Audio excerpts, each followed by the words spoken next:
Okay, so I wanted to do a video advising people on buying respirators, what sort of thing they should be looking for if they have particular needs. Because quite often I get comments where people are saying, wow, do I need this feature on a respirator, do I need that feature?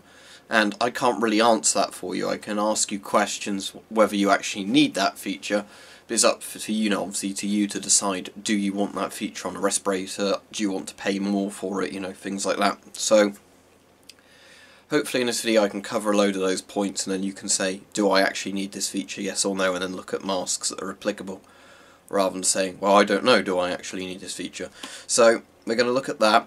Also, another thing I'm going to mention, that I've mentioned quite a few times already, is that whatever you budget for a respirator, make sure that you budget some of that money to filters as well. It's no good spending all your money on a gas mask and then realising you can't afford any filters. Right, so actually let's start going over some of the features on a mask you might want to think about. And of course, generally speaking, but not always, the more features you start adding onto a mask when you're looking for one to buy, the more the respirator's going to cost. So only get these features if you really want them. This is what I'm saying when people are saying, do I need this or do I not? Well, you should be able to work that out for yourself.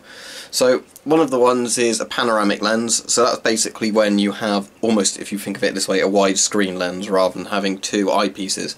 You can get some quite small panoramic lens and some which are almost the full face of the respirator. So basically, obviously, panoramic lens means that you get a wider field of view for the most part. There's often some masks where the panoramic lens sits too far away from your face, so if that's the case then you're not going to see any better.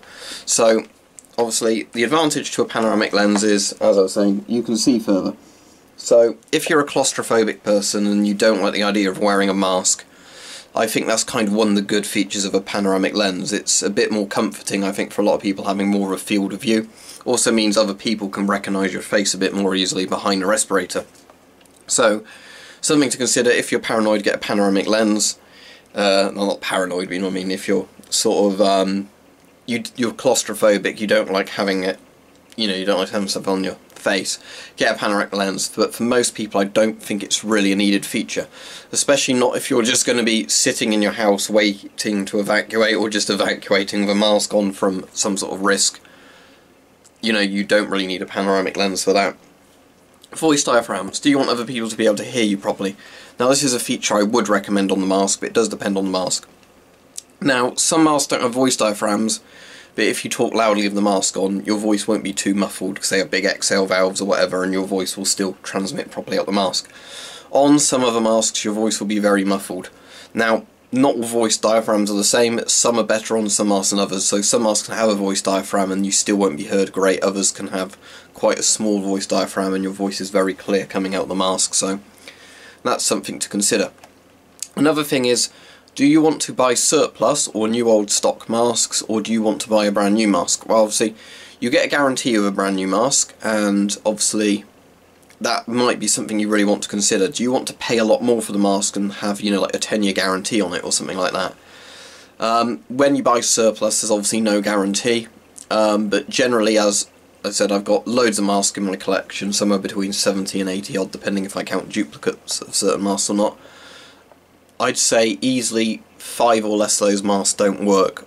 The majority of my surplus masks I'm actually able to test do still seem to work. Now again, that's not a 100% guarantee, but from testing with banana oil and air freshener, I can't get smells to enter the mask if there's a working filter on there. So, obviously that's another thing you want to consider. Do you want to pay loads of money for something that should be guaranteed to work, but obviously it still could go wrong, and the issue is, if you die in some sort of a gas attack or something, you're not going to be able to claim money back from the company anyway, are you? I mean, a relative might be able to, but that's kind of beside the point when you want a mask to protect yourself. But obviously, the newer the mask, the more likely it is to work, so bear that in mind. But for the most part, you do have to spend a lot more money to buy a brand new mask. However, saying that, there are quite a lot of masks made in China that you might laugh and say, oh, that they must be bad. No, some of them are actually fairly decent, often copies of other masks or pseudo-copies of other masks. But they seem good enough for what they are, and if you wanted for the price of a surplus mask to buy a brand new one, often from China, you can buy masks relatively cheaply for something good. So those are things to consider. Also drinking tubes. This mask has got a drinking tube on the inside. You can manipulate it using part of this. This is a Polish MP5, by the way, for people who are always asking in videos what the individual masks are. That's another feature you might want to consider. Do you want a drinking tube on the mask? Personally, I'm not a massive fan of drinking tubes. They're one of those features that could be brilliant if they're implemented well into a mask. The majority of masks I got that have drinking tubes always seem to have some sort of flaw of the system where they don't quite work as they're meant to. So, drinking tubes are another thing. Do you want a drinking tube? Bear in mind, a drinking tube is another place the mask could go wrong. So, if there's a fault with the drinking tube, that could compromise the mask and kill you in a situation where you need a respirator, or the drinking tube just may not work. So, as I said, that's something to consider. So, the benefit of a drinking tube, obviously, is that you can drink water with the mask on through a canteen, and it will be like a, gas-tight, seal-type thing, so the water won't get contaminated as you drink it. So it increases the comfort of you having the mask on for longer periods. But the issue is, of course, that drinking tubes are more that you'd have to pay, more for all the accessories, and again, something that could go wrong.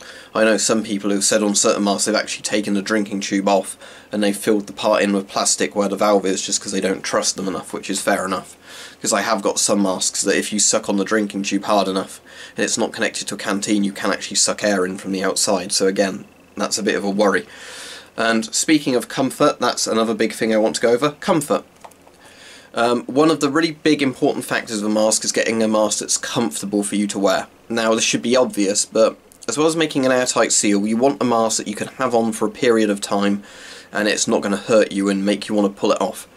Now, I've spoken about this before, but I was looking into some studies and I won't be able to easily find them to put in the video or link to them, but the point being that in lots of studies they found that people who have to over-tighten the straps and have masks that aren't comfortable are more likely to do things that are going to make the mask compromise its seal. You know, like by stretching their hand in just to try and relieve a bit of pressure on the jaw, compromising the seal and stuff like that. So it's really important that you do kind of get an idea of what size mask you should need and then go for one that you think is going to be comfortable. If anything, I think that's actually a really important factor, just because I think a lot of people assume that they can get any mask, whatever. Another thing just to pay attention to is size as well. As I was saying, you'll need to try and find some sort of sizing guide if you're not just like me and know that medium and most masks will fit you well enough. Another thing to bear in mind is masks, and I've been called racist, funnily enough, for saying this, but this is totally true. Lots of masks are made for the general kind of face shape people in that country have, like the ethnic group in that country have. So bear in mind, if you find a surplus mask that's really cheap from somewhere far away from where you live, it might not make a really good face seal because, for example, English masks are made for kind of Celtic sort of Anglo faces. That's just how they design the mask, because it's meant to fit the people that the masks are for. In Sweden and Finland the mask shape's slightly different again. American masks I assume would be quite similar to the British ones in terms of face shapes, but then if you look at some of the Chinese and Slavic masks, again the face shape's a bit different, so for some people that might mean you won't ever get a good fit with them. For example, for me, German masks, which are quite V-shaped, never seem to fit my face very well, so I guess my face isn't V-shaped enough for them. Again, it might be that some of them, the rubber's not in great condition and they're not quite my correct size. It could play a factor as well, but I've always had trouble with M65 style masks. So when we factor all this in, you'll hopefully be able to say, yes, I want this feature, or no, I don't want that feature, and then find a mask that's suitable for you. I mean, you can always ask me in the comments, I want a mask that's got like this drinking tube and this kind of thing. Do you know any good masks? But hopefully this should explain, like some of the features like panoramic lenses. Do I really need that feature? That's kind of the, thing to look at. Really. Because, like I was saying, often I have been asked by people, well, I don't know, do I want a panoramic lens or do I just want 2 eye holes? It really depends what you're using the mask for and what you're comfortable with. But as said, make sure in your budget that you're going to spend on the mask, you factor filters into that. Don't go for a really cheap and crappy mask and buy 20 filters that are then going to expire in a few years' time. And don't spend all your money on a mask that's really nice and then not have any money left for filters. Really, you want to make sure that you buy a mask that's decent and you get a few spare filters with a few years on the date. That way you have to worry in a few years' time about maybe getting some more filters rather than, having an extreme either way and being screwed, basically. So there you go. Hopefully this video has done a little to explain features you should look out for on a mask and then what's preferable for you, really.